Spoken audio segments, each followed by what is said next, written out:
Nous vous invitons à vous abonner si ce n'est pas encore fait, à activer la cloche pour être au courant de nos prochaines vidéos, à nous suivre sur nos réseaux Facebook et Instagram adventiste.mq.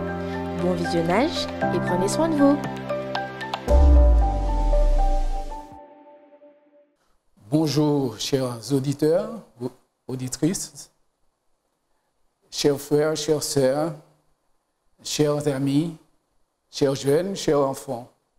À vous tous qui m'écoutez en ce moment, je suis très content de pouvoir partager avec vous la parole de Dieu. Nous aurons une réflexion tirée du livre des Actes des Apôtres au chapitre 3. Et donc, je m'en vais vous poser une question qui sera notre thème de cette réflexion. Qu'ai-je à donner? Souvent, quand des gens nous visitent à la maison, lorsque ces personnes repartent, eh bien, nous cherchons tout ce que nous avons de mieux pour leur donner, pour partir avec. Maintenant, nous allons voir ensemble ce que deux disciples avaient à donner. Mais juste avant, je voudrais nous inviter à prier. Notre Dieu, notre Père, ô combien nous te sommes reconnaissants pour ton amour pour nous, pour tes bienfaits envers nous. Merci de nous permettre d'être des instruments entre tes mains. Remplis-nous de ton Esprit Saint et de permettre que ton nom soit béni, soit glorifié dans notre vie au travers de nos paroles. Soit aussi avec tous ceux qui m'écoutent et de permettre que ton esprit les guide aussi, les dirige dans toute la vérité et que par ta grâce, nous puissions découvrir ta volonté pour notre vie et l'accepter dans notre vie. C'est notre prière au nom de Jésus. Amen.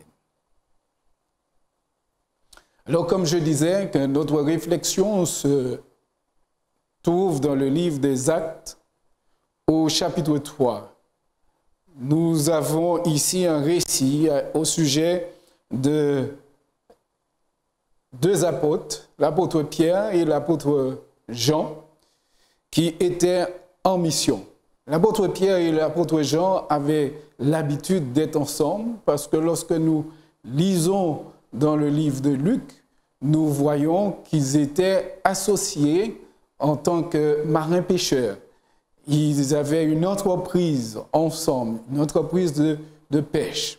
Et ensuite, quand Jésus va les appeler à arrêter la pêche physique pour devenir des pêcheurs d'hommes, ils ont continué à œuvrer ensemble. Et souvent, nous les trouvons dans des actions ensemble. Par exemple, lorsque Jésus a envoyé, il est dit, deux disciples à préparer la Pâque, eh bien, c'était bien Pierre et Jean. Lorsque Jésus était monté sur la montagne de transfiguration, eh bien, Pierre et Jean étaient bien présents. Donc, souvent, nous les trouvons tout près de Jésus dans des actions. Est-ce qu'on peut dire pour cela qu'ils étaient des privilégiés? Je ne sais pas. Mais je pense que Dieu veut utiliser tout ce qu'il aime, mais il nous utilise différemment pour accomplir des tâches différentes. Donc nous allons voir comment l'Esprit de Dieu a utilisé Pierre et Jean, car le chapitre 3 se trouve juste après le chapitre 2 qui nous parle de la Pentecôte, où les disciples étaient réunis dans la chambre haute et ils ont reçu le Saint-Esprit. Et après cela, ils ont pu parler, prêcher la bonne nouvelle et beaucoup de personnes ont été converties, touchées et converties, ont été baptisées. Il nous est dit au verset 43 du chapitre 2, La crainte s'emparait de chacun et il se faisait beaucoup de prodiges et de miracles par les apôtres. Donc, depuis qu'ils ont reçu le Saint-Esprit, eh bien, l'Esprit de Dieu les a conduits, dirigés, les a utilisés pour la gloire de Dieu et ils ont accompli des prodiges et des miracles. Donc, nous allons voir l'un des miracles qu'ils ont accomplis. Actes chapitre 3, à partir du verset 1. Pierre et Jean montaient ensemble au temple à l'heure de la prière. C'était la 9e heure. Il y avait un homme boiteux de naissance qu'on portait et qu'on plaçait tous les jours à la porte du temple appelée la Belle, pour qu'il demandât l'aumône à ceux qui entraient dans le temple. Cet homme, voyant Pierre et Jean qui allaient y entrer, leur demanda l'aumône. Pierre, de même que Jean, fixa les yeux sur lui et dit, « Regarde-nous. » Et il les regardait attentivement, s'attendant à recevoir d'eux quelque chose. Alors, Pierre lui dit, « Je n'ai ni argent ni or, mais ce que j'ai, je te le donne. Au nom de Jésus-Christ de Nazareth, lève-toi et marche. »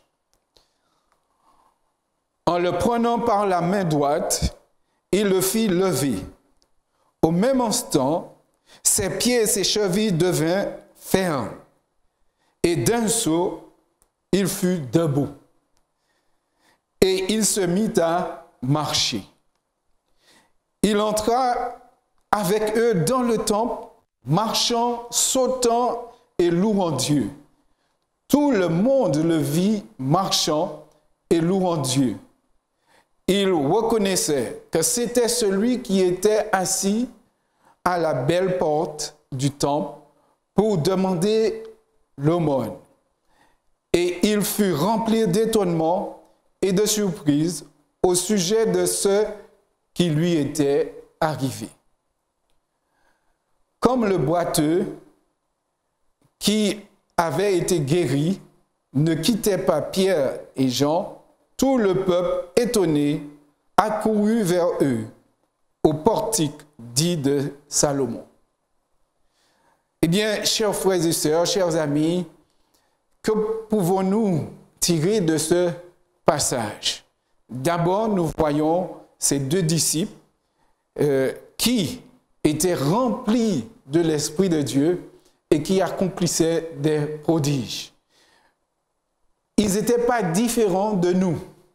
C'est un des hommes de la vie ordinaire. D'ailleurs, nous trouvons cela dans Actes chapitre 4, au verset 13, il est dit, « Lorsqu'ils virent l'assurance de Pierre et de Jean, ils furent étonnés, sachant que c'étaient des hommes du peuple sans instruction, et ils les reconnurent pour avoir été avec Jésus. » Donc on dit que Pierre et Jean étaient des hommes ordinaires, des gens du peuple, et sans instruction.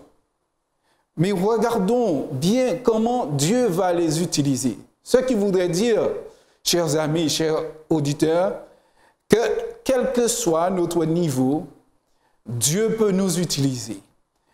Nous avons quelque chose à faire pour lui. Si nous nous remettons entre ses mains, il est capable de nous qualifier pour son service. Il est dit qu'il se rendait au temple à l'heure de la prière. C'était la 9e heure, ce qui voudrait dire pour nous à 15 heures de l'après-midi. C'était le moment où on offrait le sacrifice du soir. Donc, ils y allaient pour prier. Mais là, on nous dit qu'on plaçait un homme, il était boiteux. Il n'avait pas toutes les chances comme tous les autres. Il ne pouvait pas marcher comme tout le monde. Et d'ailleurs, il avait besoin que d'autres personnes l'amènent près de la porte pour pouvoir demander l'aumône. Et ces personnes, effectivement, l'ont amené devant cette porte appelée la Belle pour demander l'aumône. Vous comprenez que le nom de cette porte, la Belle, ne correspond pas avec cette scène de voir un boiteux et dire que c'est beau. D'accord? Alors, il était placé là pour que tous ceux qui passent, qui entrent, puissent faire un geste à son égard, afin de lui permettre d'avoir des moyens pour vivre. Il était à la merci de tout chacun. Mais alors qu'il était là, il a vu ces deux hommes qui allaient rentrer dans le temple. Et il s'est senti poussé à leur demander l'aumône. Et ces deux hommes qui avaient l'habitude de marcher avec Dieu, et je ne crois pas que c'est par hasard qu'ils étaient conduits à passer par cette porte. Et en étant interpellés par cet homme, ils se sont arrêtés, ils ont fixé le regard sur lui et lui ont demandé aussi de les regarder. Et cet homme, il nous est dit, les ont regardés attentivement, attendant de recevoir quelque chose d'eux. Vous comprenez, quand on est boiteux, quand on est déjà dans la misère, tout ce qu'on souhaite, c'est d'avoir une petite monnaie, de pouvoir acheter quelque chose à manger, à boire. Mais cet homme, au lieu de recevoir des pièces de monnaie, Pierre et Jean vont lui dire, nous n'avons ni or, ni argent. Quelle déception! Parce que cet homme s'attendait à recevoir quelque chose d'eux. Et là, ils disent qu'ils n'ont ni argent, ni or. Mais ils l'ont demandé de les regarder. Il les regardait et il attendait quelque chose. Et là, Pierre va prendre la parole et va dire, nous n'avons pas d'argent, nous n'avons pas d'or, mais ce que nous avons, nous allons te donner. Et c'est pour cette raison que j'ai utilisé cette réflexion, qu'ai-je à donner? L'apôtre Pierre dit, nous n'avons pas d'argent, nous n'avons pas d'or, mais ce que nous avons, nous te le donnons. Qu'avait-il à donner? Eh bien, voici ce qu'il est dit.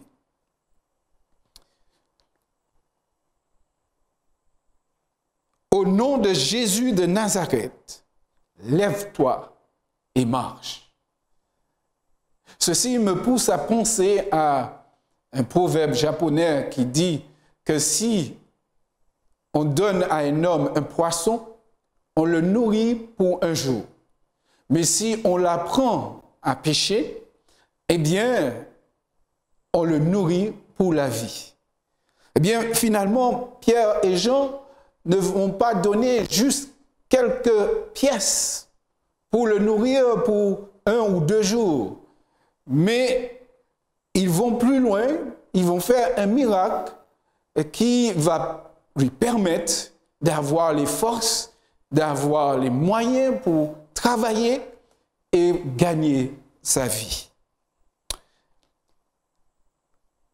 Alors Pierre lui dit, au nom de Jésus de Nazareth, lève-toi et marche. Vous comprenez que Pierre et Jean n'étaient pas alors premier miracle, parce que nous avons lu au verset 43 du chapitre 2, la crainte s'emparait de chacun et il se faisait beaucoup de prodiges et de miracles par les apôtres. Donc, Pierre et Jean avaient l'assurance dans ce qu'ils faisaient.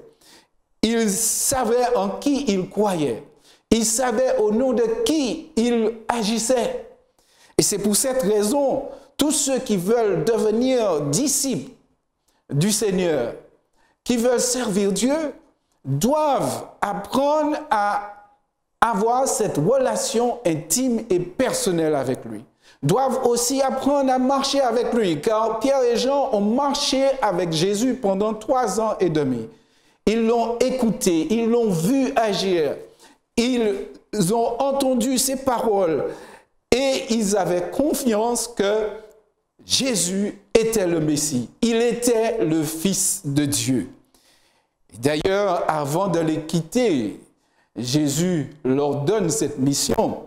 Dans Matthieu chapitre 28, verset 18, Jésus va leur confier une mission, mais Jésus les rassure qu'il a tout pouvoir. Il dit, tout pouvoir m'a été donné dans les cieux et sur la terre. Et ensuite, il les invite à aller à faire des disciples. Et ici, dans le livre des Actes, nous voyons les apôtres à l'action. Après avoir reçu le Saint-Esprit, ils sont à l'action. Souvent, nous disons que ce sont des actes des apôtres, mais ce sont les actes de l'Esprit agissant au travers des apôtres. Lève-toi et marche. Et l'apôtre Pierre ne se contente pas seulement de lui dire cela, il va agir, il va lui donner la main. Il nous est dit, en le prenant par la main droite, il le fit lever. Ce qui voudrait dire qu'en tant que disciples, nous avons le devoir d'apporter notre soutien aux personnes autour de nous. Beaucoup de gens voudraient s'en sortir, voudraient relever la tête. Mais Dieu compte sur nous afin que nous puissions leur apporter l'espérance qu'il faut, leur apporter la parole de Dieu, la bonne nouvelle. Car cette bonne nouvelle, l'apôtre Paul dit, je n'ai point honte de la bonne nouvelle, parce que c'est la puissance de Dieu pour le salut de quiconque croit en lui. Et c'est pourquoi moi aussi, c'est un plaisir pour moi de pouvoir partager avec vous cette bonne nouvelle, car je crois dans la puissance de Jésus. Je crois dans la puissance de cette parole. Cet homme boiteux représente les difficultés que nous pouvons rencontrer dans cette vie.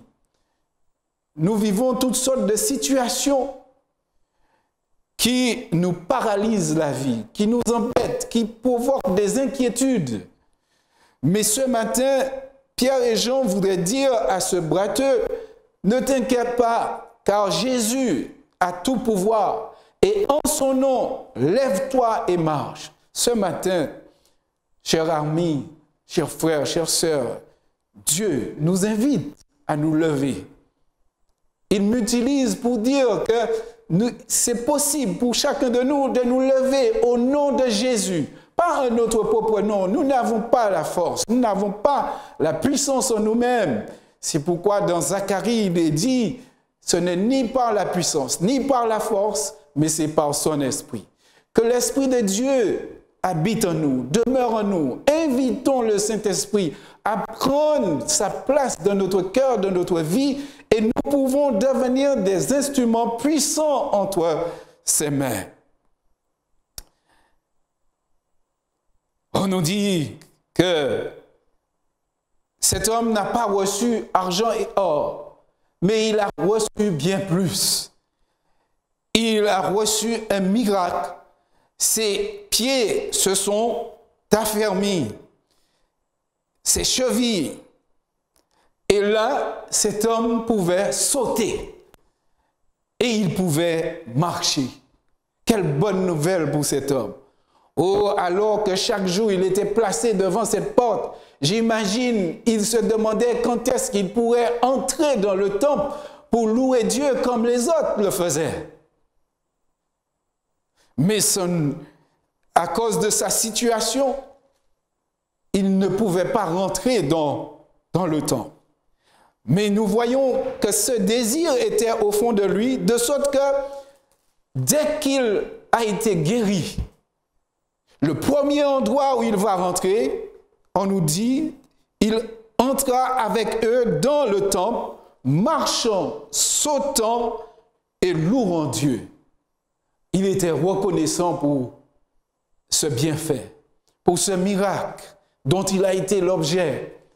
Eh bien, il est content de pouvoir marcher.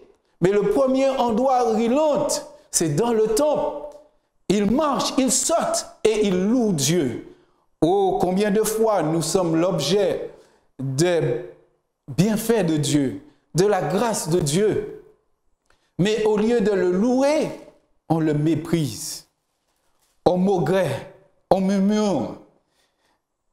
Cet homme a été l'objet d'une grâce de Dieu.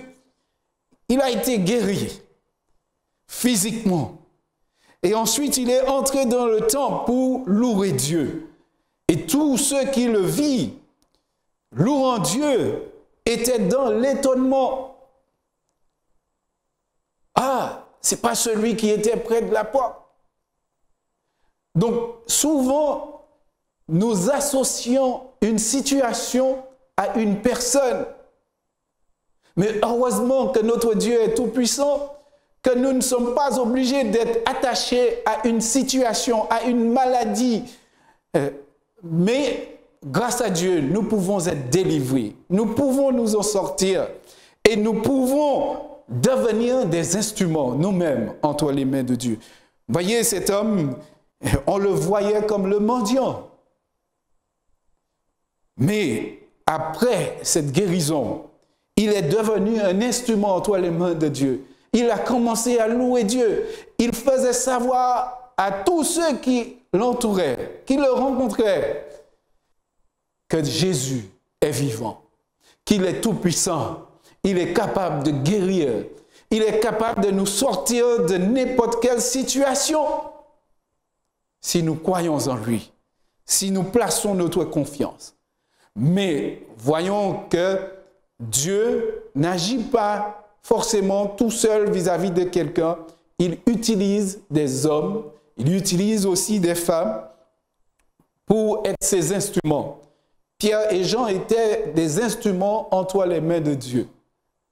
Et même ceux qui amenaient cet homme appelé le boiteux près de la porte pour demander l'aumône étaient des instruments entre les mains de Dieu. De sorte qu'ils ont pu le placer sur le chemin de ses apôtres et de pouvoir bénéficier de cette guérison. Soyons les mains de Dieu. Soyons les pieds de Dieu. Soyons ses oreilles. Soyons ses yeux. Soyons sa bouche. Que nous soyons totalement au service de notre Dieu afin qu'il nous utilise pour sa gloire et que nous soyons nous-mêmes une bénédiction pour ceux qui nous entourent, qui sont dans la souffrance, la maladie, qui sont dans toutes sortes de problèmes, de difficultés. Dieu peut nous utiliser pour apporter la délivrance, apporter la guérison, pour apporter le soutien qu'il faut pour toutes ces personnes autour de nous. Nous savons que nous vivons un moment difficile. La COVID-19, ce n'est pas terminé. Et ceci a fait que beaucoup d'entreprises soient fermées. Des gens ont perdu leur travail. Et beaucoup sont dans la souffrance. Mais Dieu peut nous utiliser pour apporter un bien-être à ces personnes, à faire du bien autour de nous. Soyons des instruments entre les mains de Dieu. Et qu'il nous utilise, que nous soyons remplis de son esprit. Passons du temps avec lui, en lisant sa parole, en méditant sur sa parole. nous pouvons devenir des instruments entre les mains de Dieu, comme Pierre et Jean, qui n'étaient pas des hommes de classe noble, mais des gens du peuple, des gens sans instruction, mais qui, en se donnant au Seigneur, en devenant ses disciples, ont été formés par lui et sont devenus des instruments puissants entre ses mains. Chers frères, chères sœurs, chers amis, vous qui m'écoutez, vous aussi, quelle que soit votre situation, quel que soit votre état, quel que soit votre degré d'instruction, vous pouvez devenir un instrument entre les mains de Dieu. Puisse le Seigneur nous bénir, qu'il nous fortifie, qu'il nous aide à croire en lui, croire dans sa puissance et croire dans le projet qu'il a pour notre vie. Soyons des instruments entre les mains de Dieu et si nous restons attachés à lui, nous aurons de quoi donner, comme les disciples. Voyez, peut-être nous ne serons pas riches dans les biens matériels, mais si notre relation avec Dieu est riche, eh bien, nous pourrons donner le plus grand cadeau que le monde puisse recevoir à quelqu'un, à savoir Jésus. Je nous invite à prier. Éternel notre Dieu, notre Père, nous te remercions pour ce moment que nous avons passé ensemble. En cet instant, certainement, il y a un homme, une femme, un jeune, un enfant qui a entendu ton appel afin que nous devenions des instruments entre ses mains.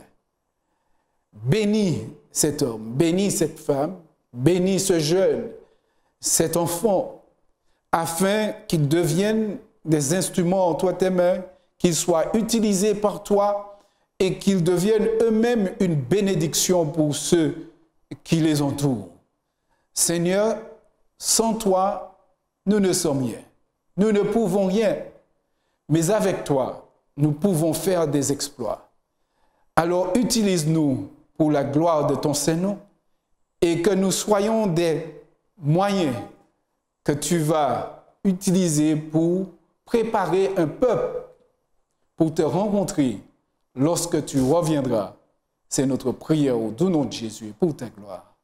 Amen.